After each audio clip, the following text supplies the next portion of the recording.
분노와 원망의 늪에서 신뢰의 꽃을 피워라입니다. 좀 시적이죠?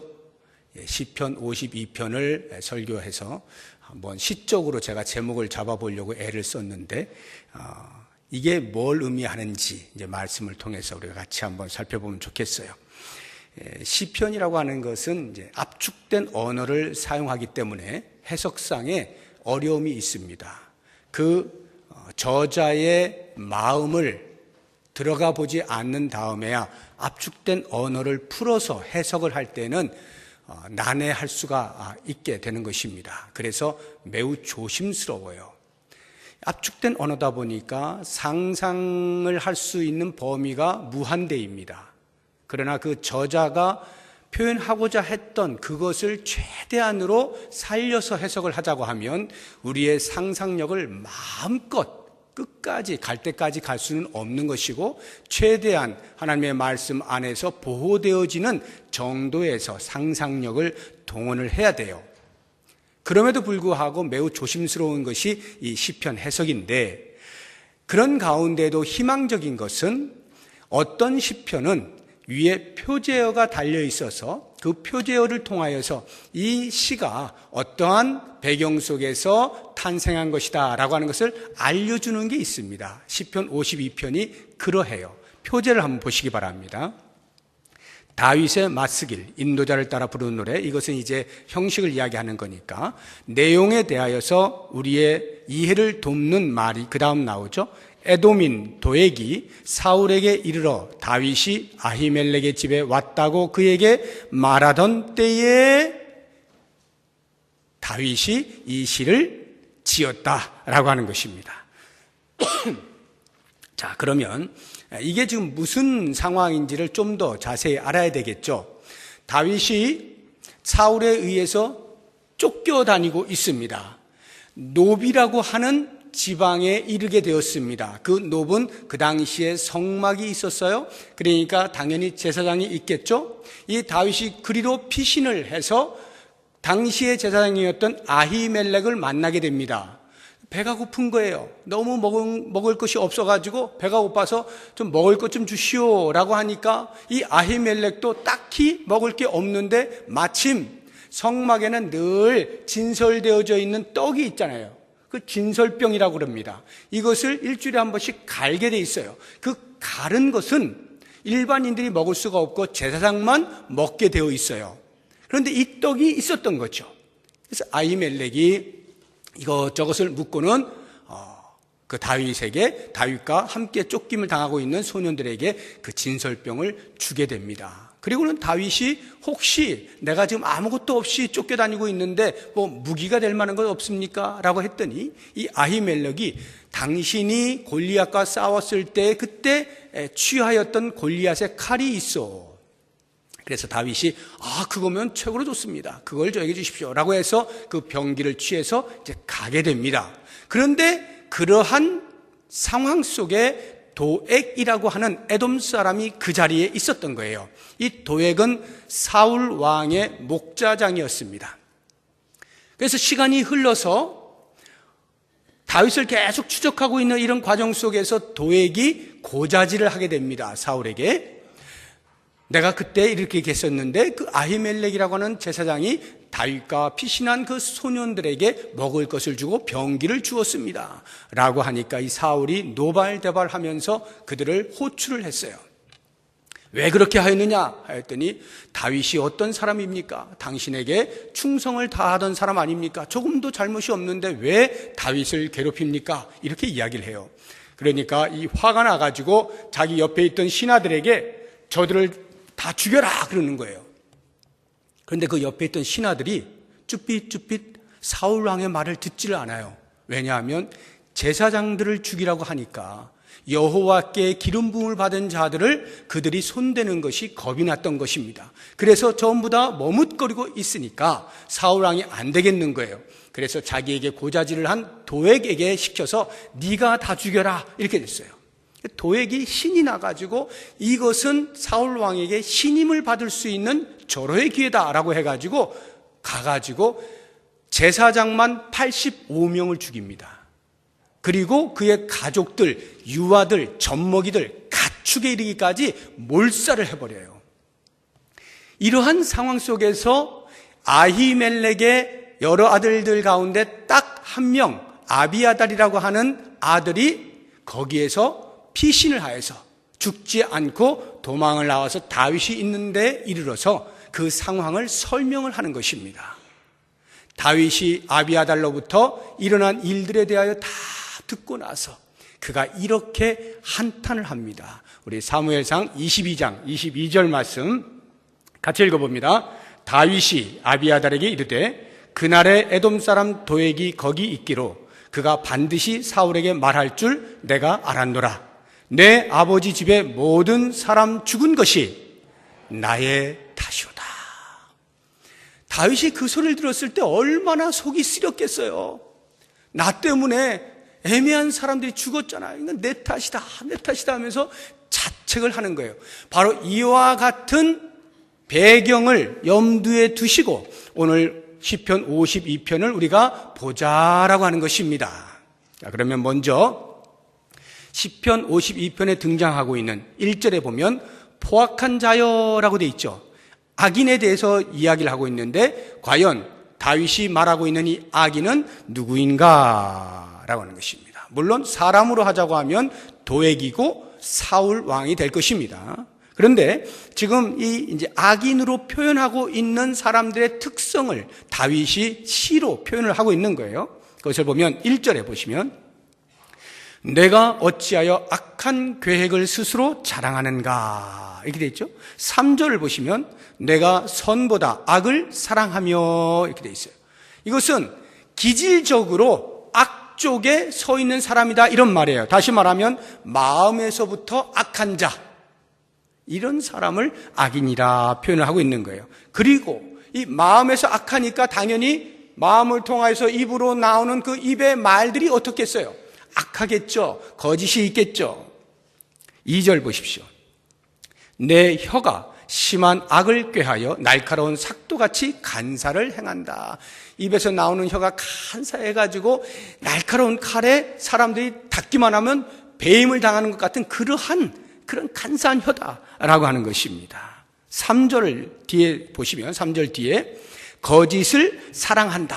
거짓을 사랑하는 혀라고 하는 것이고요. 4절을 보시면 간사한 혀여 너는 남을 해치는 모든 말을 좋아하는다. 다른 사람을 해치는 혀.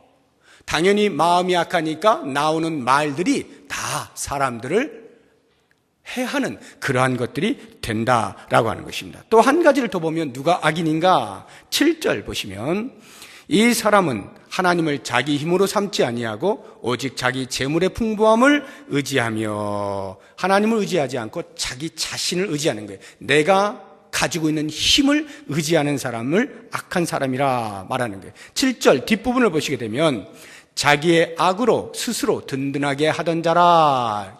자기의 악으로 든든하게. 이게 무슨 말이에요?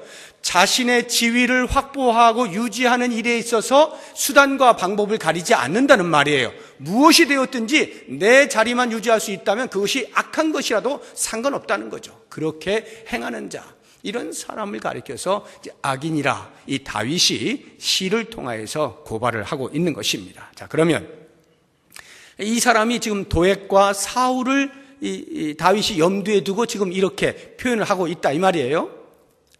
자, 이제 제가 다윗의 감정에 대해서 자책하는 것까지를 지금 이제 소개를 해드렸죠. 자책을 합니다. 나 때문이다, 나 때문이다, 나 때문에 저 사람들이 다 죽었다 이렇게 자책을 해요. 그러면 이제 보통 심지가 약한 사람들은 자책을 하다가 어떻게 합니까? 나 때문이야. 너무너무 괴로우니까 그 괴로움을 달래기 위해서 술 한 잔을 하게 돼 있죠. 술 한 잔, 두 잔, 세 잔 이렇게 하면서 그 술에 취해서 자신을 괴롭히는 데서부터 벗어나려고 합니다. 그러나 벗어나지나요? 그 자책의 정도가 더욱더 심해지겠죠. 그러니까 점점 헤어나오지 못하고 계속해서 헤매게 됩니다. 그런데 다윗은 그렇게 술에 취할 사람도 아니고 심지가 약한 사람도 아니었어요. 그러니까 상황을 지금 파악을 해야 됩니다. 나 때문이다라고 하는 이 자책에서부터 이 상황을 가만히 들여다보니까 도액과 사울이 정말 못할 짓을 한 거예요. 아무리 생각해 보아도 이건 너무한 거예요. 설령 정말 그렇게 죽이고 싶었다면, 나를 도운 것 때문에 그 사람을 죽이고 싶었다면 아히멜렉을 죽이는 것은 혹시 모르겠어요. 그런데 애매한 85명의 그 당시에 함께 있던 제사장을 왜 다 죽이고 그 가족들을 왜 다 죽이냐고요. 이건 학살이고 만행이죠. 다윗이 그 생각을 하니까 감정이 어떻게 일어나겠습니까? 아니, 아무리 어떻게 이럴 수가 있을까? 지금 우리가 객관적인 입장에서 별 관계가 없잖아요. 우리는 객관적으로 지금 보고 있는 거 아닙니까? 이 사건을. 그래도 우리의 마음에 정말 도액이라고 하는 사람 정말 간사하구나.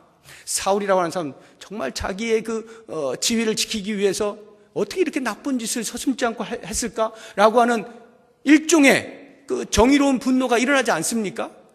하물며 다윗은 자기 자신으로 인하여 일어난 일이에요. 그러니까 그 자책의 마음과 지금 일어난 그 현상에 대한 분노의 마음이 마치 핵융합이 되듯이 이렇게 움직여지는 거죠. 그러니까 용암이 폭발하기 전에 밑에서부터 부글부글 끓다가 폭발 직전에 막 제대로 올라와서 부글부글 완전히 올라가지고 팡 터지는 그 상황. 다윗의 감정이 지금 그러한 분노로 가득 찬 상태다라고 하는 것을 금방 알 수가 있는 것입니다.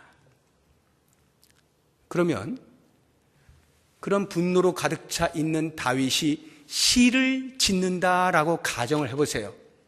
여러분들이 한번 그런 상황 속에서 내가 지금 견딜 수 없는 분노로 가득 차 있어요. 그런 감정 속에서 시를 지어요. 어떻게 지을까요? 뭐 시도 제대로 지어지지도 않겠지만 이제 그 시의 그 표현하는 그것이 아주 그 분노의 어떤 그런 것들이 막 차오르지 않겠습니까? 뭐 예를 들어서 분노의 칼이여 춤을 춰라 이런 표현 이렇게 해야 될 것 같지 않습니까? 그런데 지금 52편을 보면 그런 표현이 전혀 나와 있지 않죠. 핏빛으로 얼룩진 나의 눈물이여 이런 식의 어떤 식구를 이렇게 한다면 그런 식의 어떤 표현이 나올 것만 같은 거예요. 그런데 지금 그런 것들을 우리가 지금 찾아볼 수가 없다라고 하는 것입니다. 왜 그럴까를 이제 제가 잠시 후에 대답을 할 것이고요. 또 다른 하나의 감정을 우리가 본다고 하면 원망이에요. 분노라고 하는 것은 사람에 대한 감정입니다. 원망은 신에게 대한 감정이에요. 다윗은 당연히 여호와 하나님을 섬기고 있으니까 여호와 하나님께 대한 감정을 갖는 것입니다. 원망이에요. 처음부터 원망할 리는 없었을 것입니다. 자기의 삶을 쭉 돌아보니까 처음에는 괜찮았어요. 출발이. 왜냐하면 다윗이 뭣도 모르고 있을 때 하나님께서 사무엘을 통하여서 다윗의 머리에 기름을 부었잖아요. 사울 왕을 내치시고 다음 왕으로 다윗을 삼지 않습니까? 다윗은 어린 시절에 뭣도 모르고 그냥 머리 내밀고 이렇게 안수를 받은 거예요. 그때까지만 해도 어리둥절한 막연한 기대가 있었어요. 야, 이거 진짜 내가 왕이 된다고? 이건 말도 안 되는데 이상한데? 하면서 그냥 이렇게 순종하면서 그렇게 지냈겠죠. 그런데 정말로 사울 왕이 호출을 해요. 이것저것으로 일을 해요. 또 골리앗 장군을 때려 눕혀요. 그 다음부터는 계속 전쟁터에 나가는데 승승장구합니다. 사람들이 말합니다. 사울은 천천히요, 다윗은 만만이라. 백성들이 다윗을 칭송하는 거예요.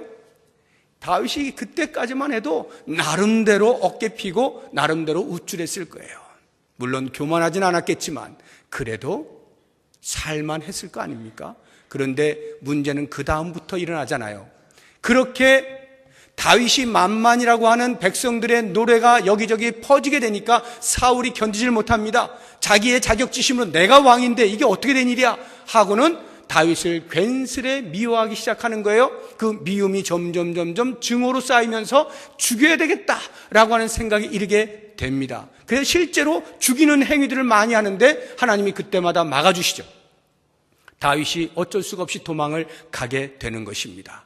그래서 도망간 곳이 노비라고 하는 곳이었고, 도망가는 중에 먹을 것이 없어 너무나 배가 고파가지고 아히멜렉에게 먹을 거 달라 하니까 진설병 준 것이고 그거 먹은 것뿐이에요. 그런데 들어보니까 그 일 때문에 85명이라고 하는 제사장과 그 가족들과 가축들까지 몽땅 다 몰살을 당했다라는 말을 들었을 때 이 다윗이 자신의 삶을 돌아보면서 하나님 앞에 어떤 생각을 했겠어요? 푸념을 했겠죠. 푸념을. 하나님, 제가 언제 왕 시켜달라 했습니까? 제가 언제 사울 왕이 있는 그 왕궁에 보내달라 했습니까? 제가 언제 전쟁 나가겠다고 했나요? 어찌 하다 보니 여기까지 온 것인데 그것까진 좋습니다. 그래서 사울 왕이 저를 미워하고 죽이려고 해서 제가 도망가는 것, 여기까지는 그래요. 어떻게든지 이해가 됩니다. 그런데 왜 저 때문에 선한 일을 한 그 제사장들이 다 죽어야만 되는 것입니까? 하고 얼마나 푸념을 했겠어요. 이건 좀 아닌 거 아닙니까? 이건 아닌 거 아닙니까? 이러다가 점점 시간이 흐르면서 그 푸념이 원망으로 나아가게 되는 것이죠. 그러면서 어떤 질문을 던지겠습니까? 하나님, 그때 하나님은 뭐 하셨습니까? 그때 하나님은 졸고 계셨나요? 이 질문을 던지지 않겠어요? 어떻게 그런 악이 하나님의 전에서 버젓이 일어날 수 있도록 놔두셨나요? 하나님께 원망을 할 만한 충분한 감정이다라고 하는 것입니다. 도대체 제가 하나님 앞에 무엇을 잘못했기에 이러한 벌을 주십니까? 라고 하는 그런 원망의 감정이 있을 수밖에 없는 거죠. 그런데 오늘 말씀을 쭉 보면 제가 지금 말씀드린 사람에 대한 분노의 감정이나 하나님께 대한 원망의 감정들이 표현되고 있는 부분을 찾을 수가 없어요. 대신에 전혀 다른 모습으로 화한 것을 볼 수가 있는데요. 이 사람에 대한 분노의 감정을 이렇게 바꾸어냅니다.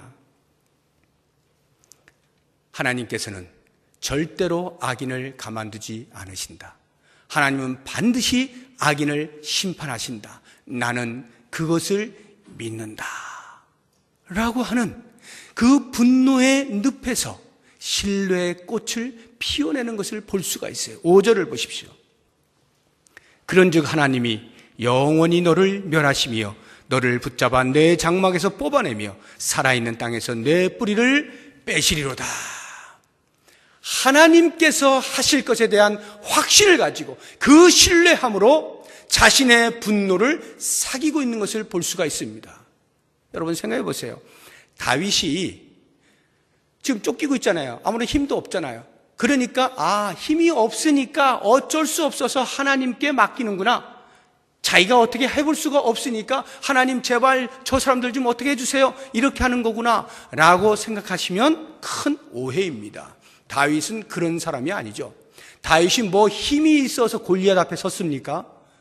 그는 그저 하나님을 신뢰하는 그 한 가지로 하나님의 군대를 모독하는 골리앗 앞에 서서 전쟁을 벌인 사람이에요. 그러한 믿음의 배짱이 있는 다윗이 힘이 없어서 어쩔 수 없이 내가 어떻게 해보고 싶은데 힘이 없으니까 하나님께나마 의뢰해야지 하고는 이런 말을 하고 있는 게 아니다 이 말이에요. 다윗은 철저하게 끓어오르는 분노가 견딜 수 없지만 그럼에도 불구하고 그 악인들의 행함에 대하여 좌시하지 아니하시는 하나님의 심판을 신뢰하는 거예요. 그 신뢰의 꽃을 그 분노의 늪 속에서 이렇게 피워내고 있는 것이죠. 그런가 하면 하나님께 대한 원망의 감정은 어떻게 승화시키는가? 8절을 보십시오. 그러나 나는 하나님의 집에 있는 푸른 감람나무 같으며, 요 구절만 따로 떼어서 표현을 하면요, 너무 아름다운 식구예요. 나는 하나님의 집에 있는, 다시 말하면 하나님의 집에 심겨진, 이런 뜻이에요. 시편 1편이 그렇게 표현되고 있잖아요. 시냇가에 심긴 나무가 시절을 따라 계절을 따라 열매를 맺는다, 이런 표현을 하고 있지 않습니까? 똑같은 표현 아니에요 지금? 나는 하나님의 집에 있는 푸른 감람나무 같다. 하나님께서 모든 영양분을 다 공급하셔서 그 공급함을 받아 누려서 푸른 감람나무 같은 사람이다라고 하는 거예요. 이게 이 하나만을 떼어서 놓고 보면 정말 다윗 멋지다, 제대로 표현했다, 과연 다윗이야, 이렇게 말을 할 수가 있을 텐데, 우리가 이 배경을 알잖아요. 지금 이 말 할 때입니까? 이 상황이 자기 때문에 애매한 사람들이 부지기수로 죽어 나가는데 거기에 대놓고 나는 하나님의 집에 심겨진 푸른 감람나무야, 말도 안 되는 거 아닙니까? 그런데 어떻게 해서 다윗이 이런 고백을 하느냐고요. 지금 다윗이 푸른 감람나무입니까? 아니잖아요. 도망 다니고 있잖아요. 지금 신세가 보통 일이 아니에요. 도망 다니고 있는 그러한 신세 가운데에서 고백하고 있는 것이 하나님의 집에 있는 푸른 감람나무 같다라고 표현하는 거죠. 이게 뭐예요? 하나님께서 의인을 돌보신다라고 하는 것에 대한 신뢰의 표현 아니겠습니까? 지금 아니라 할지라도 반드시 하나님은 당신의 백성을, 의인을 돌보신다라고 하는 신뢰, 이 신뢰의 표현이다라고 하는 것이죠. 얼마나 놀랍습니까? 하나님을 향하여서 당연히 원망해도 조금도 이상하지 않을 그러한 원망의 늪에 빠져있는 다윗이 거기서 계속 허우적거리면서 스스로 멸망의 자리로 들어가는 것이 아니라 신뢰의 꽃을 피워내는 거예요. 하나님께서 반드시 의인을 살리신다, 반드시 의인을 돌보신다, 의인을 인도하신다. 놀라운 것이죠. 저는 이러한 다윗을 보면서 우리의 삶을 돌아봅니다. 제 삶을 돌아봐요. 우리의 삶 가운데에는 가끔씩 찾아오는 분노가 있고 원망이 있어요. 그것이 사람에 대해서든 아니면 하나님께 대해서든 우리의 감정이 그럴 수가 있어요. 그럴 때 거기에 계속 빠져 있으면, 늪이라고 하는 것은 허우적거리면 허우적거릴수록 더 깊이 빠져서 헤어나오지 못하게 되는 거예요. 그럴 때 거기서 계속 분노와 원망만 붙잡고 씨름하면서 이렇게 허우적거리다가 스스로를 망치는 것 아니라 위에서 던지는 구원의 밧줄이 있음에 대한 신뢰를 하는 겁니다. 늪에 빠져있는 그 상황 속에서도 당황해하지 아니하고 구원의 밧줄 던지실 하나님을 신뢰하는 거예요. 더 이상 악인이 나를 늪속에 완전히 쳐넣지 못하게 우리 하나님이 막으실 것에 대하여 신뢰하는 거예요. 그러한 신뢰의 꽃을 피워낼 때 마침내 다윗이 그 모든 피난의 생활들을 접고 이스라엘의 참된 왕으로 등극하였던 것처럼 우리의 삶 가운데에도 마침내 우리의 신뢰만큼이나 하나님께서는 그 이상으로 우리들을 지키시고 보호하시고 선함으로, 인자함으로 인도해 가신다라고 하는 것 꼭 기억하시면서 다시 한번 오늘 말씀의 제목처럼 분노와 원망의 늪에서 신뢰의 꽃을 피워낼 수 있는 우리 모든 성도들 되시기를 주의 이름으로 축복합니다. 기도하겠습니다. 하나님 아버지, 때때로 우리에게 찾아